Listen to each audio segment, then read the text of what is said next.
All right, what's up, everybody? Welcome to another episode of Monday Halls Live. I'm Carl's Collects Comics, and I'm excited that you're here hanging out with us tonight. It is me right now. JT may be able to make it, may not, but I've still got some cool stuff I'm going to show off. I didn't pick up any new books this week, so instead, I decided to go back into the vault and showcase two small runs that I have. One of them is from another one of my kind of more obscure comic character picks, but I love the character. I think he's great. I can't wait to show some of those books and give an update on my GI Joe run building that I've been doing over the past 2.5 years. So it's getting close to being finished. I will share the first 21 books of that with you. And then, so it should be a fun show. Should be a shorter episode, but we're still going to have a good time and hang out. So looking forward to getting started with you. See you in a minute.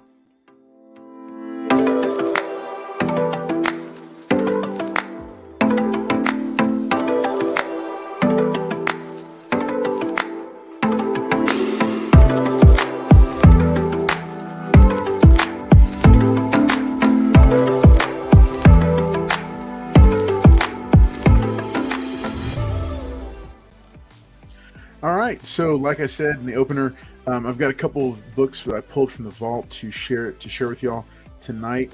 What's up, everybody? Let me say a couple quick shout outs in the chat. Looks like Las Cruces 1971's popping in to say woohoo and hello from New Mexico. Hello back to you from Texas. All right, there I am in the chat. He says, hey, Carlos. El Green Machine says first like and comment. Woohoo! All right, good evening, all. And then Serge Henderson dropping in to say, hello, everyone. How's everybody doing tonight? Well, I'm doing pretty good. It's been a busy day. I'm getting ready for a couple of cool things coming up a couple of interesting things coming up this weekend. And so that is, so it's going to be a different little bit of a week for me as far as work goes, but it should be a good catch-up week because I'll be able to get some more stuff done and move forward because the summer is starting to slow down just a little bit.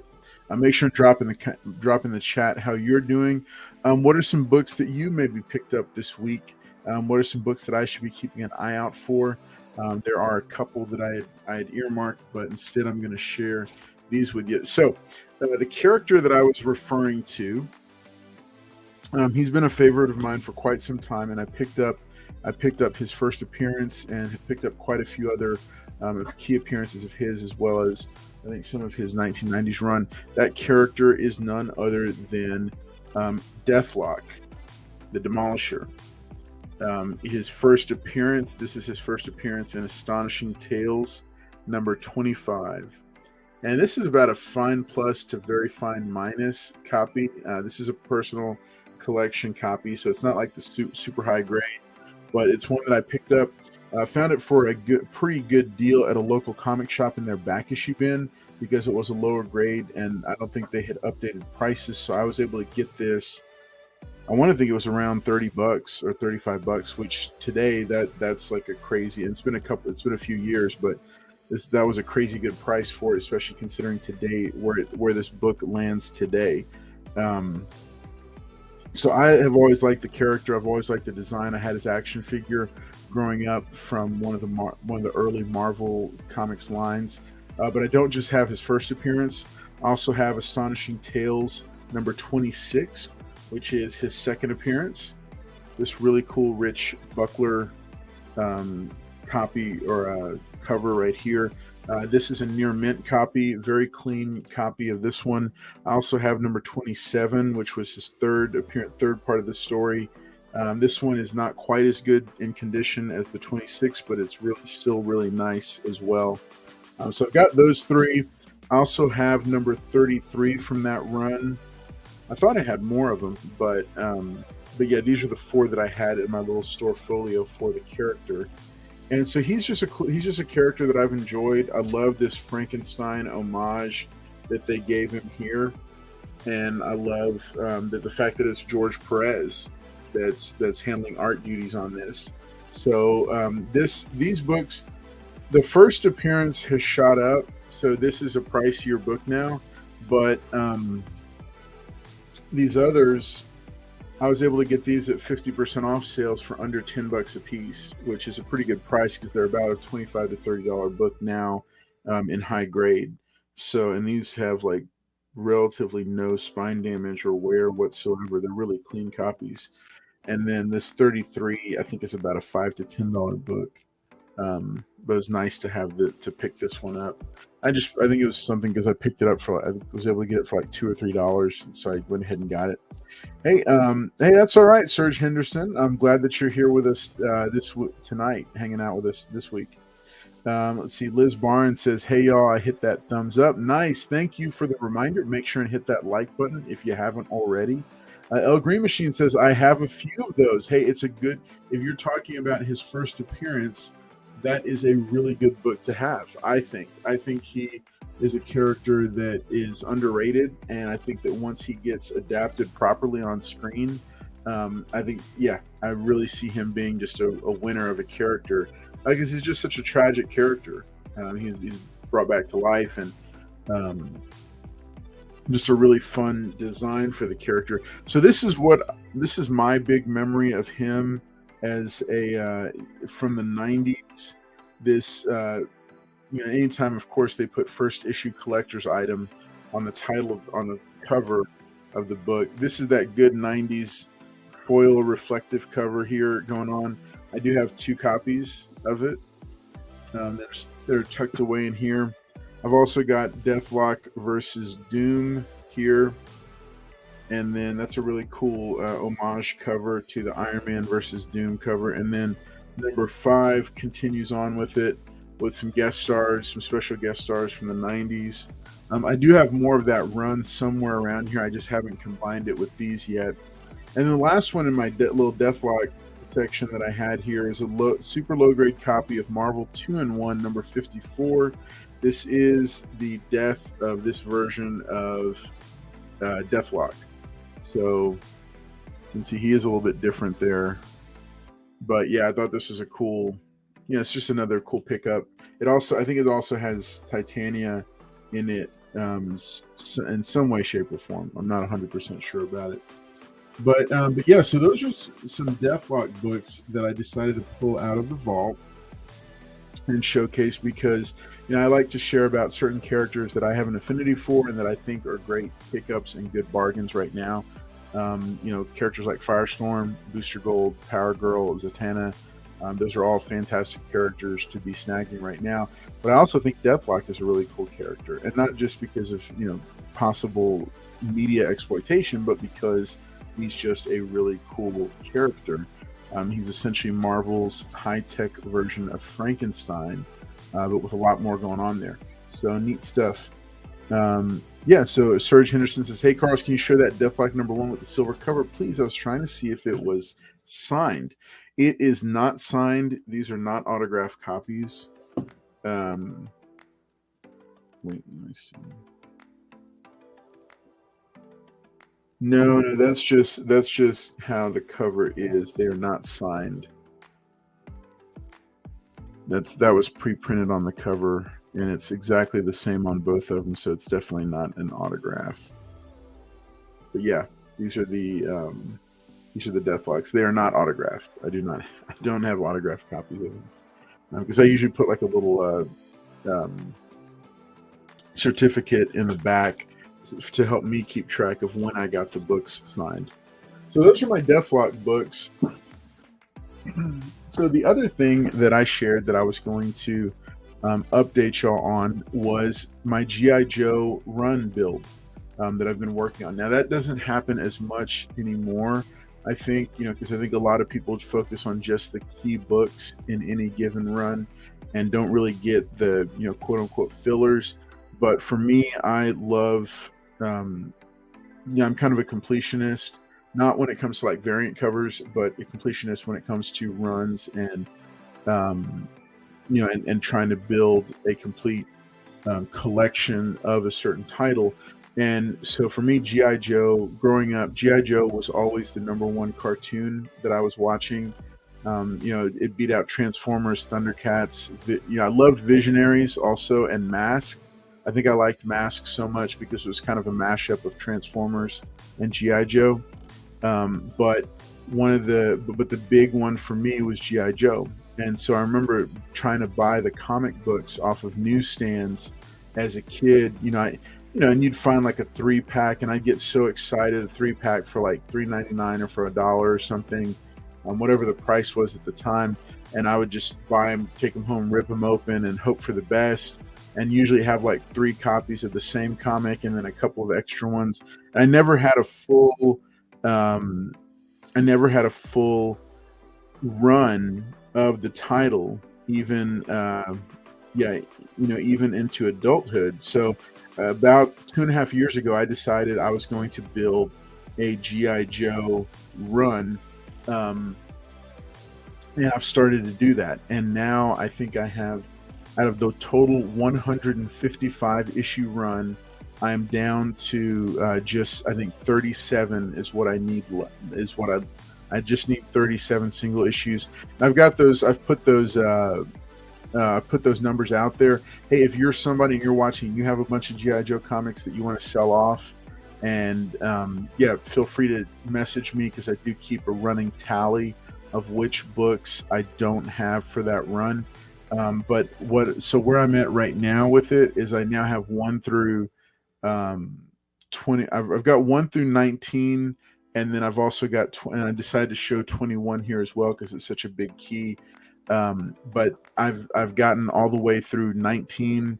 I'm missing number 20, but then I'm also missing other random books here and there. None of the big ones. I have all the big ones already. So what I'm going to do over the next couple weeks is just show off a few stacks of the GI Joe books. So this copy of, and here's the deal. Part of this is an exercise of just sharing and making sure to emphasize to people to not get caught up in FOMO, because the deal with FOMO is that you can actually, you can spend way more money than you expect if you just hold out and wait for the best deal. It'll find you. That's the story of what happened with this issue of GI Joe #1.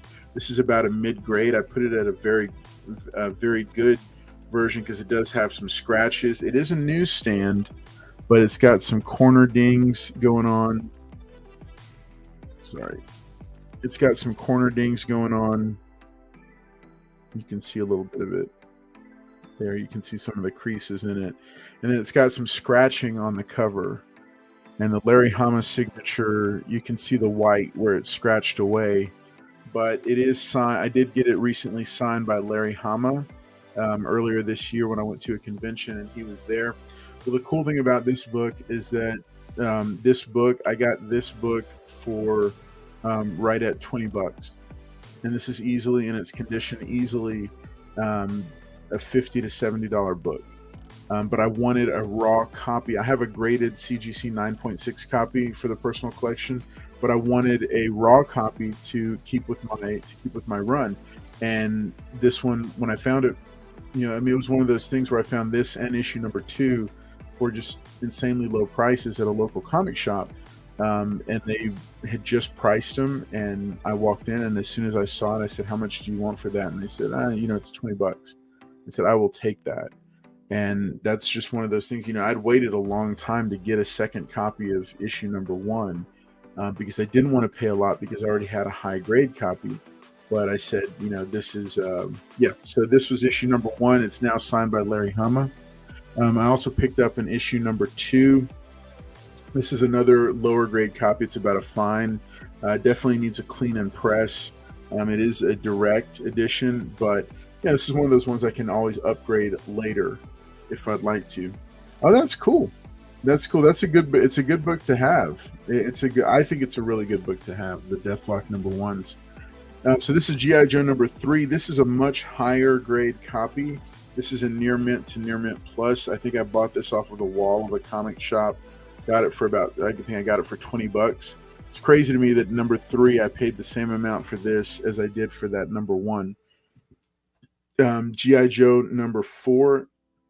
I've always loved this cover. I got this one for $10, and this one needs a press as well, but it is a near mint copy as it stands. It's also a direct. #5 It's a very fine to near mint. I got this one for $7 because it was I think it was a sale maybe. Let's see, number 6. This is a near mint minus. I got this one for 10. Keep in mind, a lot of these prices are lower than fair market value because I was able to, watch for it for sales. And for a long time there, I was the only one buying GI Joes in my area. Now you can't find them in any of the back issue bins because I think people start picking them up. This is issue number 7, also a direct. Got this one for 12. This is the beginning of the October Guard storyline. And that was always a neat thing in the comics to see the Russian equivalent of G.I. Joe. Number 8 in a direct also. This is a near mint minus. Got this one for 12 as well. And a lot of these, keep in mind, I was actively collecting this, have been actively collecting it for 2.5 years. Picked up random issues here and there over time as time has gone on. Issue number 9, I've always loved this because of the design for Scarlett's costume, her suit. It's much cooler looking here. I just love that it's more combat effective. This is at least an 8.0 before pressing and cleaning. Got this one for $7. This one was a recent pickup. I just showcased this, number 10. It's an 8.0 and I got it for 10. Really nice copy. A lot of these need a clean and press. Number 11. Let's see. I meant to share what the first appearances were in these. Number 6 was the October Guard. Okay, so this is the first cameo of Destro. First appearance of Doc, Gung Ho, Airborne, Snow Job, and Wild Bill. So 2 of those guys on the cover. 2 of my favorite. I've always loved the Snow Job action figure. But yeah, this is a 9.0 at least. Got it for $4. Number 12 is a near mint minus. And then number 13, the near mint minus. And this is the second cameo appearance of Destro and the first appearance of Torpedo. Number 14 is cool because it's the first appearance of Destro, and I actually have this one signed. This is a newsstand, and it is about a 9.0.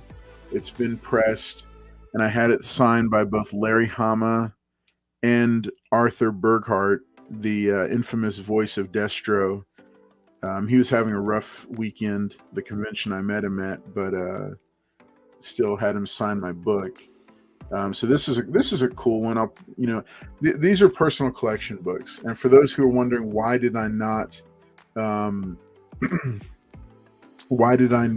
get these books graded?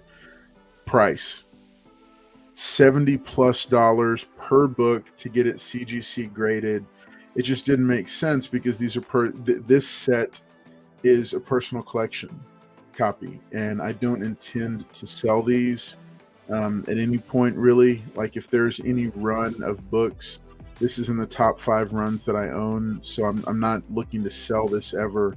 So for me, it just made sense to just go ahead and it was so expensive at this particular convention to have him sign the books. It was $20 per signature, and I think the Arthur Burghardt one might have been even more. I think he did this one for free for me, but it would have been more expensive. So I had him sign this, and if I ever want like a high graded copy, I can always buy one. But I just, again, personal collection, so I decided not to get it signed.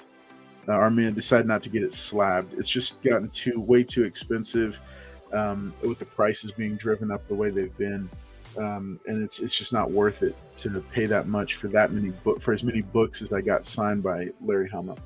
So this is the second print of number 14. This is a fine minus.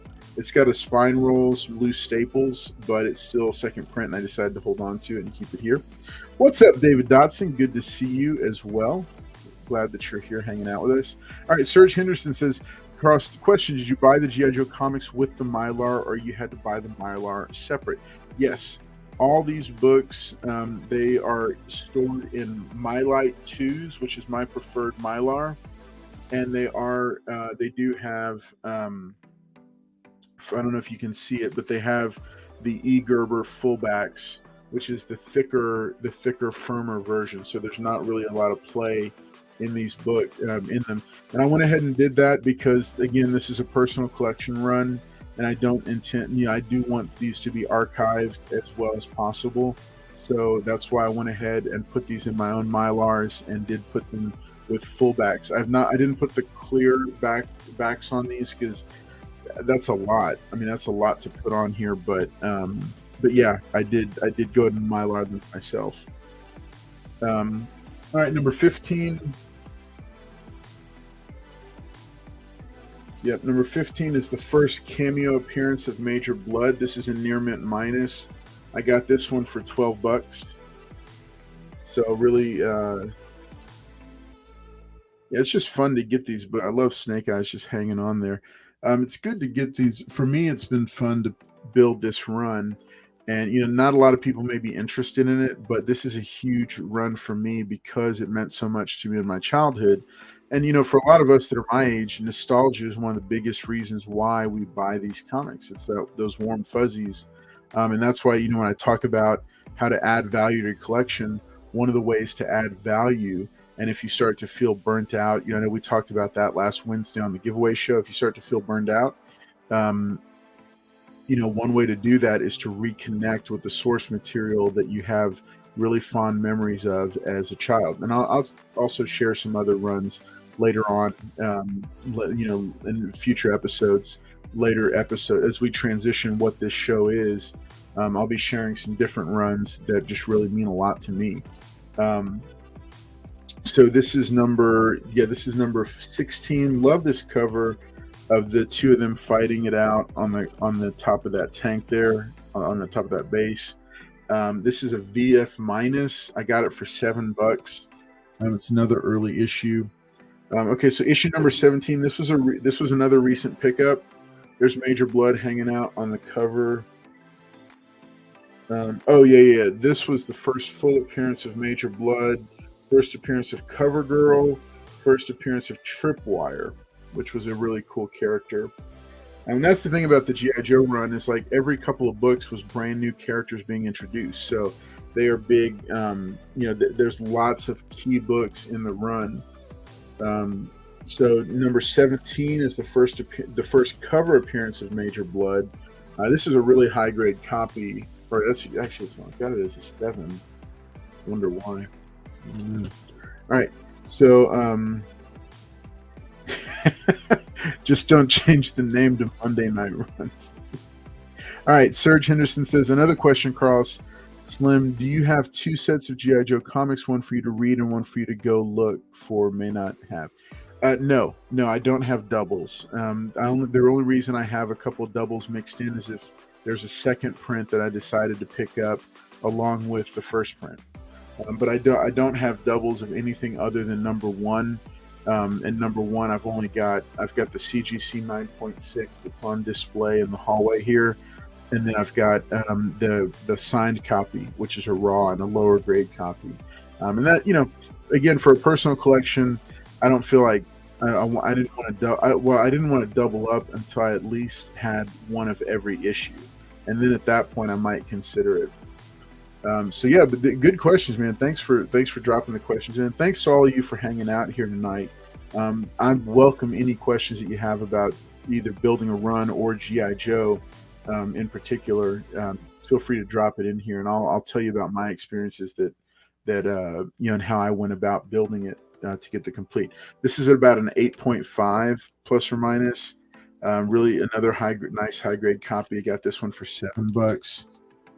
And then here's issue number 19. This is a newsstand. I put this at about an 8.5 and got it for $6. I don't know. There's something about these G.I. Joe comics that I just really enjoy. This is the death of Quinn, who was an Alaskan friend of G.I. Joe, and then it was also the death of Dr. Venom. To this day, I just never understood who Dr. Venom was. Same here, Wolverado. It was my favorite Saturday morning cartoon, and one of the coolest things has been I ordered off of Amazon the original 95 episode run of the first series and bought the whole thing. And have started watching it with my daughters. They're 8 and 9, and one of them is named Scarlet. So she loves that the character. She wasn't named after the character, but she loves that there's a character in GI Joe that has her name. So she's just all over it. She's looking for the action figures too, and yeah, it's really cool because the cartoons still hold up, and it's neat to see that, because it's been a long time since I watched them. So it's a really cool. Yeah, it is awesome. I'm really enjoying it, watching it with them and hanging out with them. Now, Serge Henderson's, Carlos, do you still watch G.I. Joe on YouTube? It comes on 24/7. Yeah, I do. I decided to get, and here's just another quick thing. Physical media is not over and done with. Make sure that if you have a favorite, especially for those of us with nostalgia favorites, like DVDs, like G.I. Joe, Thundercats, do yourself a favor and spend the few bucks to buy a copy of those series on DVD or Blu-ray.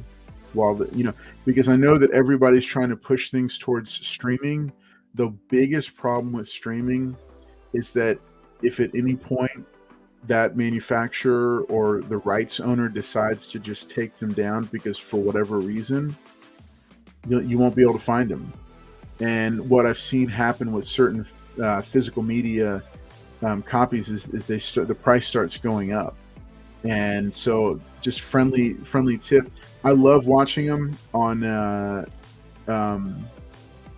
love watching G.I. Joe on YouTube, but I also love having the DVD set. And it was a brand new set. It wasn't used. It was brand new off of Amazon for like $30.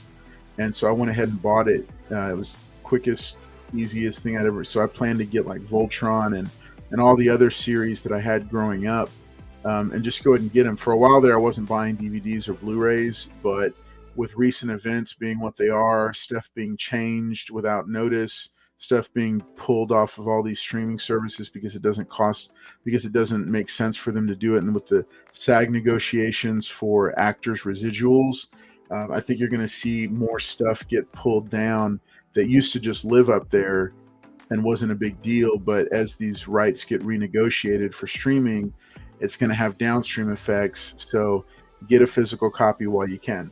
I'm just a friendly hint. Let's see. First Sergeant Shar just went, what?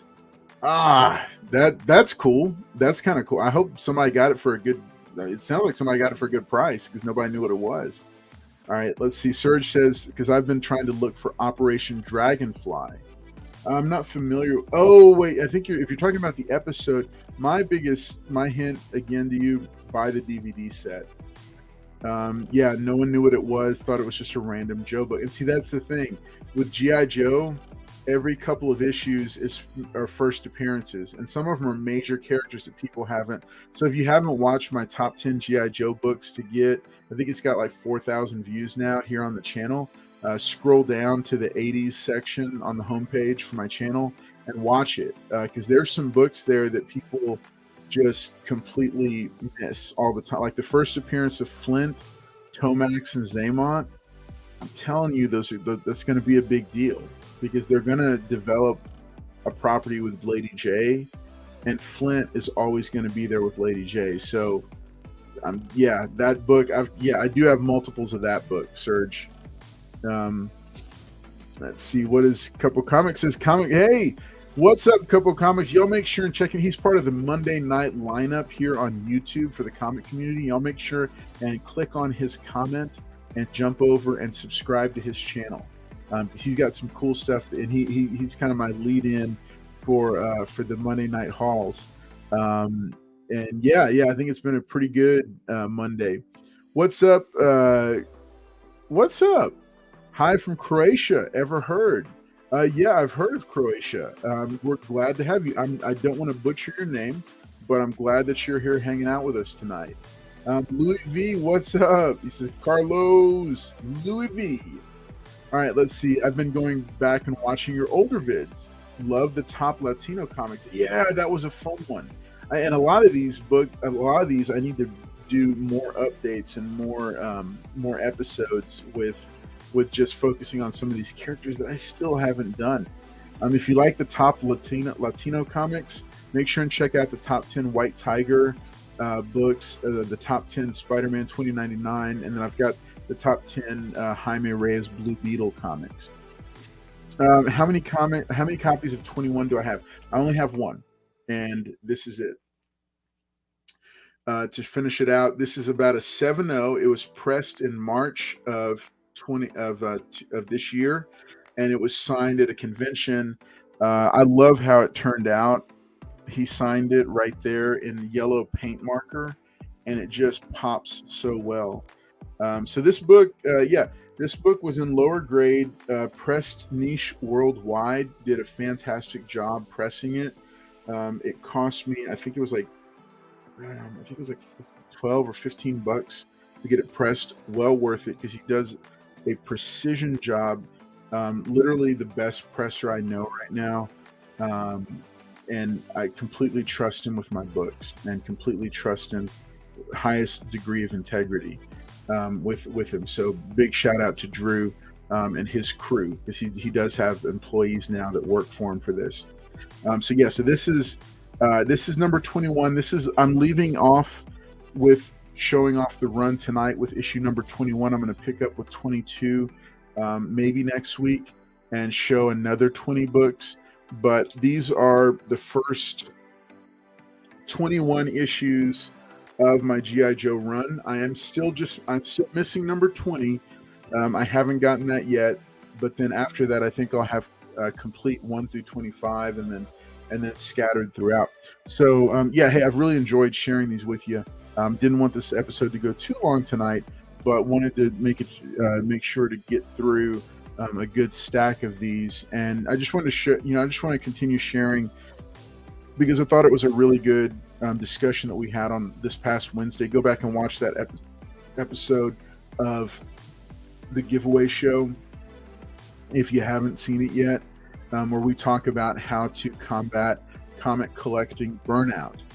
As the economy slows down, as we come out of COVID, and as people are kind of reassessing their collections, and as this kind of hype machine is starting to kind of settle down, right now is a great time to kind of refocus and look back on those runs that you love. For me, like I said, Nightwing and Robin from the 90s, big runs for me. G.I. Joe, obviously one of my big runs. Classic X-Men, Spider-Man, the Jim Lee, the first issues of the Spider-Man and Jim Lee runs. And then there's so many of them. Oh, Punisher War Journal. Can't do without Punisher War Journal. Fantastic. Let's see. David Dodson says, Carlos, I found El Diablo 2 and 5 over the weekend. Congratulations. Those are great books. Tim says, are you Hispanic? Yes, I am. I am 100% of Mexican descent. I'm a United States citizen, but I am 100% Mexican, of Mexican descent. What's up, Tate Prime? Good to see you, buddy. Glad that you're hanging out with us. Let's see. Jim says, where am I from? I'm from the United States, here in Texas. Let's see. He says, I'll catch the replay. Yeah, check it out.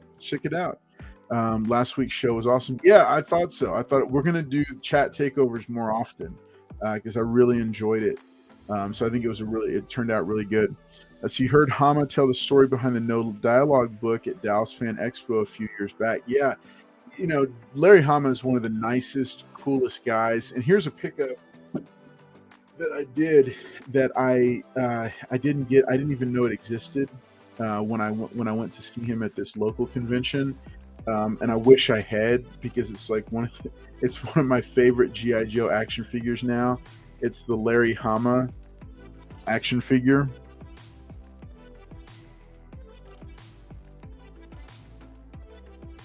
It's so cool. I love this one. And then it's got it's got him on the back here. It's even got a space for him to sign right there. And then he gave himself a file card. He wrote a file card. So yeah,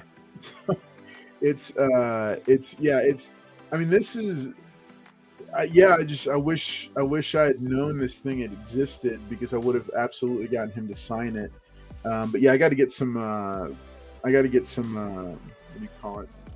Um, like some cases for these GI Joe figures that are containers because I've got more and more of them popping up here, and I don't have a way to protect them.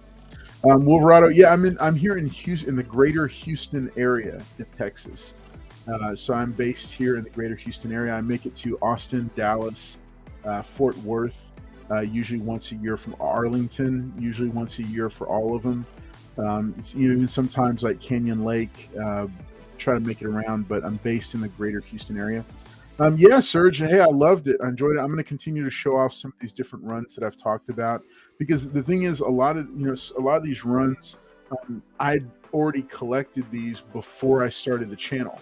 So one thing that occurred to me was I was only showing off new books, but I'm not showing off a ton of other books that I have. Like really, 4/5 of my collection has never been shown on the channel because I just haven't ever shown it. I've always showing something new. So, and as I've slowed down buying books to focus on more targets and like finishing up this run and stuff like that, I said, let me start pulling out some of these older books and change up what we do on Mondays.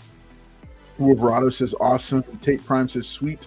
Kushtim, are you a football fan? Mexicans have great players. You know what? Yeah, there's a lot of great Hispanic players that play football. If you're talking about the international football, now United States football, I watch that as well. I watch both. Here we call it we call football soccer. Let's see. Apollo Cruz says Paul's neighbor, huh? What's up, Apollo Cruz? Good to see you, man. Glad that you're popping in. Another question, Cross, about the G.I. Joe. Did you have the side mission comics battles? No, I'm only collecting the main run right now. I haven't gotten into any of the later runs, special missions, order of battles. I haven't collected any of those yet. All I'm focusing on right now is just getting issue number 1 through 155. And those are the ones I want to pick up now. Then I'll get G.I. Joe Special number 1, which was the Todd McFarlane homage cover with the Todd McFarlane rejected story on the inside. I think it was supposed to be 47 or something, but I don't have that one. I don't have any, or I'm not focusing on it. I've picked up some, but I'm not focusing on anything other than the main run right now. Wolverado Carlos is in the room next to Paul. Yeah, he's snoring right now. He won't be quiet. So let's see, Wolverado. Nice. I used to live in Baytown back in the 80s, but now reside in the Austin area, work in Fort Worth. Nice. That's a little bit of a drive, but it's nice. Yeah, I was just up in Fort Worth 2 weeks ago for business. I was up there for a full week. Didn't have a chance to check out any comic shops or anything, but yeah, it was fun. It was fun. I like the area. I like this real, clean spot. At the Texas State Hospital. Thanks, Tate Prime. Let's see what else we got here. Didn't know you had your own show. I know you would forget it on the Carlos Collects Comics channel that Carlos has his own show. Dude, Apollo Cruz, you are like the champion of chats. If you ever want to, would you direct message me on Instagram, Apollo Cruz, and come on one of the shows? Because you've got to be like a professional comedian or something, because you have some of the best one-liners I've ever seen. So if you ever want to appear on any of my shows here on the channel, tell me, because I would love to have you on. All right, Immortal Biggie Shack, what's up? Ayo Deo, Brother Big. Cross, I will show you more picks for the battles just in case. Yeah, I mean, by all means, I'm definitely open to picking them up. I'm not saying never. I remember Special Missions growing up, and I loved reading that as much as I did the main series. In some ways, I liked Special Missions more back then. Now I'm all about the main series. But I think at the time that Special Missions was being published, it was in the 90s and hundreds issues of G.I. Joe, and it was kind of starting to take a little bit of a superhero vibe to it, with all the ninjas and all that kind of stuff, which I didn't mind it, but it was something that I I missed kind of the original kind of combat-centered G.I. Joe titles. Let's see, Carlos Vela, Rafa Marquez, and Hugo Sanchez, one of the best. Claudio Reyna played for U.S., but Chicano. Yeah, no, I mean, I'm a fan of all, like, I'm a big fan of Hispanic superheroes and more than that, Hispanic comic book characters. So that's why, I have an extensive Zorro collection, have all the major Hispanic superheroes. Although I think I may end up selling off my Miles collection, because it's just, I think it's time, because I need to pay down some bills. So well, hey, thanks so much for being here, everybody. Let me make sure and mention before everybody starts dropping off. Here is the Monday night hauls, or the Monday night lineup. Easyverse, S Vaughn 82, Geek Out with Roscoe and TM Nerdy, 22 Comics, couple comics, and then you see me. These are the Eastern Standard Times, but again, not Central. But make sure you check out some of these other YouTubers that put on great programming every Monday night. It starts at 5:30 Central, and it wraps up with me here at 10 p.m. Central on my channel. I know that a lot of you are regulars and will hang out, but also make sure and check some of them out. I know that Izzyverse, who is 5:30 Central, 6:30 Eastern, Izzyverse has started doing a lot of giveaways on his Monday night show. So you might want to check it out. I saw some of the books he had. I think he even had like an Art Adams autographed book. So make sure and check that out. And the other guys have great shows and great programming as well. We all decided to team up and showcase one another's channels, and just to kind of let the comic community as a whole know that there's a lot of Monday programming going on here. Yeah, Tate, I'm thinking about it, because I just it's a good, I think it'd be the right move for me. So, but I still have my facsimile, and I'll still have the graphic novels that I picked up by the collected trades. Let's see. Coot Jim says, "Ever heard of Nipper comic about English?" I have not. Hey, what's up? Look, a couple comics popping in. Yep, I did give you a shout out. Y'all make sure and hit his comment. Go subscribe to his channel. Set him up. Every single one, a great channel with great people. That is correct. That is correct. A lot of really cool people here in the comic community. Hey, and real quick, just a quick shout out to my boy Roscoe from Geek Out with Roscoe. He recently suffered the loss of a family member, and so just heart goes out to him, prayers go out to him, and just want to let him know people care. And if you follow him on Instagram, make sure and drop him a line. Just say, hey man, just love, light, positive vibes, and prayers headed your way for the loss, because it's never easy to say goodbye to a member of the family. And then let's see. Wolverado, yes. So hey, thank y'all for tuning in tonight. It is this is a longer episode than I expected, but thank y'all for tuning in. It's been fun as always. Make sure we'll be on this Wednesday night talking about Ninja Turtles and the Mutant Mayhem movie and TV show now also, because they're getting both. So it's so lots of cool stuff going on Wednesday. We'll be doing that. I think I may also be announcing our sponsor for that show and showcasing some other cool stuff as well. Don't worry, channel memberships are coming, as well as some prizes for the Big Slab giveaway, and then also for the our 1250, which now we're at like 1280 as far as subscribers go. Thank you all for being here tonight, and as always, it's been fun to hang out with you and just spend a few minutes just going through some of these highlights of the collection. I look forward to sharing more of them. And then in 2 weeks, we're doing a very special 100th episode of Monday Hauls Live, and it will also be the last episode of Monday Hauls Live, because the show will be changing a name and it'll be a little bit different after that. But the 100th episode is going to be my Grail tale, about how I got my Grail, which is the first appearance of Zorro in comic books, or the first authorized appearance. And I'll tell a little bit about that and the stuff. I've shared about it before, but I'll be sharing that with those guys then. So thank y'all for being here tonight, and great to hang out with y'all. And I've enjoyed it just as always. So I will see y'all next time. Take care.